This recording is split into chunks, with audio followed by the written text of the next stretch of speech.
Hello friends, ಎಲ್ರಿಗೂ Srivari knowledge ಚಾನೆಲ್ಗೆ ಸ್ವಾಗತ. ಸೂರ್ಯೋಪಾಸನೆ ಬಗ್ಗೆ ಹೇಳ್ತಾ ಇದ್ದೆ. ಯಾವ್ಯಾವ ದೇವರಿಗೆ ಹೇಗೆ ಏನೇನು ಕೊಟ್ಟರೆ ನಮಗೆ ಉತ್ತಮ ಫಲ ಸಿಗುತ್ತೆ ಅಂತ. ಅಲಂಕಾರ ಪ್ರಿಯೋ ವಿಷ್ಣು, ಅಭಿಷೇಕ ಪ್ರಿಯ ಶಿವ, ನಮಸ್ಕಾರ ಪ್ರಿಯ ಭಾನುಹು, ಬ್ರಾಹ್ಮಣೋ ಭೋಜನ ಪ್ರಿಯ. ಅಂದರೆ ವಿಷ್ಣುಗೆ ಅಲಂಕಾರ, ಈಶ್ವರಂಗೆ ಅಭಿಷೇಕ, ಸೂರ್ಯಂಗೆ ನಮಸ್ಕಾರ, ಹಾಗೆ ಬ್ರಾಹ್ಮಣನಿಗೆ ಉತ್ತಮ ಭೋಜನ ಹಾಕಿದ್ರೆ ಸಂತುಷ್ಟರಾಗ್ತಾರೆ ಅಂತ. ಯಾಕೆ ಎಲ್ಲರೂ ಸೂರ್ಯ ನಮಸ್ಕಾರ ಮಾಡಲೇಬೇಕು ಅಂತ ಹೇಳಿದರೆ, ಕಣ್ಣಿಗೆ ಕಾಣಿಸೋ ದೇವರು ಸೂರ್ಯ.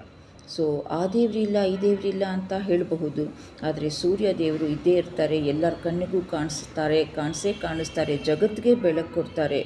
ಹಾಗೆ ಅಂಥದ್ರಲ್ಲಿ ಈ ಭಾಸ್ಕರನ್ನು ಭಾನುವಿಗೆ ಮಾತ್ರ ಅಲ್ಲ, ಇಡೀ ಭೂಮಂಡಲಕ್ಕೆ ದೇವರು ಅಂತ ಹೇಳ್ಬೋದು. ಈ ಸೂರ್ಯ ನಮಸ್ಕಾರನ 12 ಸ್ತೋತ್ರಗಳಿಂದ ಹೇಗೆ ನೀವು ಯೋಗಾಸನದಲ್ಲಿ ಮಾಡೋ ಥರ ನಮಸ್ಕಾರನೇ ಮಾಡಬೇಕು ಅಂತಿಲ್ಲ. ನಿಮಗೆ ಹೇಗೆ ಬೇಕಾದರೂ ನಿಮಗೆ ಹೇಗೆ ಸರಿಯಾದಂಥ ಒಳ್ಳೆ ಕಂಫರ್ಟೇಬಲ್ ಆಗಿರೋ ಬಟ್ಟೆಗಳನ್ನ ಹಾಕ್ಕೊಂಡು ನೀವು 12 ನಮಸ್ಕಾರ ಸೂರ್ಯನ ಮನಸ್ಸಿನಲ್ಲೇ ಧ್ಯಾನ ಮಾಡಿಕೊಂಡು ನಮಸ್ಕಾರ ಮಾಡಿದ್ರೆ, ಶ್ರದ್ಧಾ ಭಕ್ತಿಯಿಂದ ಮಾಡಿದ್ರೆ ಉತ್ತಮ ಫಲ ಸಿಗತ್ತೆ ಅನ್ನೋದರಲ್ಲಿ ಸಂಶಯನೇ ಇಲ್ಲವಂತೆ. ಧನ್ಯವಾದಗಳು. ಶ್ರೀವಾರಿ ನಾಲೆಡ್ಜ್ ಚಾನೆಲ್ ನೋಡ್ತಾ ಇರಿ, ಸಬ್ಸ್ಕ್ರೈಬ್ ಮಾಡ್ಕೊಳ್ಳಿ, ಎನ್ಕರೇಜ್ ಮಾಡಿ ಚಾನಲ್ನ.